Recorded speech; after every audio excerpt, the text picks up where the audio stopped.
কেনাকাটাটা খুবই প্রয়োজন। So we are very much dependable and ই কমার্সগুলোও আসলে কাস্টমারদের উপরে অনেকটা ডিপেন্ডেন্ট। সো দেখা যায় ইফ একটা ভালো কোএক্সিস্টেন্স ক্রিয়েট করা যায়, আই থিঙ্ক এই ধরনের উদ্যোগ এবং আরও অনেক কিছু নিয়েই ই কমার্স এগিয়ে যেতে পারবে। এখন যে দ্রব্যমূল্যের বাজার আমরা সবাই জানি যে অনেক চড়া মূল্যে, স্পেশালি যেগুলো ইম্পোর্টেড প্রোডাক্টস সেগুলো অনেক দাম দিয়ে মানুষের কিনতে হয়। সেই জায়গা থেকে যদি একটা পাইকারি প্রাইসে মেম্বাররা পারচেস করতে পারে তাহলে এটা তাদের জন্য সাশ্রয়ী হবে এবং তাদের বিজনেস মডেল অনুযায়ী যদি অনেক সাবস্ক্রাইবার হয় তখন তাদের জন্য আসলে লাভজনক হবে। So it's a win win situation for both the party. কাজের সাথে থাকার চেষ্টা করছি এবং ভালো কাজটা যে মাধ্যমেই করার সুযোগটা আসে আমার কাছে আমি সেই মাধ্যমেই করছি। আমার মনে হয় ইন্ডাস্ট্রিটা আসলে এত ছোট এবং আমরা কাজের বাইরে টাইম স্পেন্ড করার সেই সুযোগটা খুব কমই পাই, বাট ডেফিনেটলি আমাদের একসাথে হচ্ছে বেশ কিছু TRIPS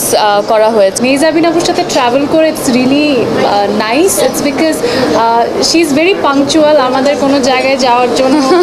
I am also kind of the same, so আমাদের মাইন্ডসেটটা অনেক সিমিলার। ছোটো মাত্র শুরু করছে এবং ও আসলে টু বি ভেরি অনেস্ট আমার ওকে দেখে মনে হয় আমি যেই সময়টাতে কিছু করতে পারতাম না, বলতে পারতাম না, অনেক চুপচাপ ছিলাম, ও এখন ওই ফেজের মধ্যে দিয়ে যাচ্ছে।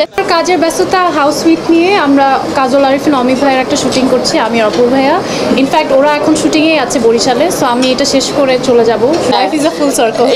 সো ওটার একটা নতুন স্টোরি নিয়ে সেটা আবারও করতে যাচ্ছি, নেক্সট ভ্যালেন্টাইন্সে আসবে। অ্যান্ড এই মুহূর্তে আসলে আমি আমার ফিল্মগুলোকে নিয়ে একটু দৌড়ের উপরে আছি। আমার দুটো ফিল্ম সাবা এবং প্রিয় মালতী দুটোই ইন্টারন্যাশনালি ট্রাভেল করছে।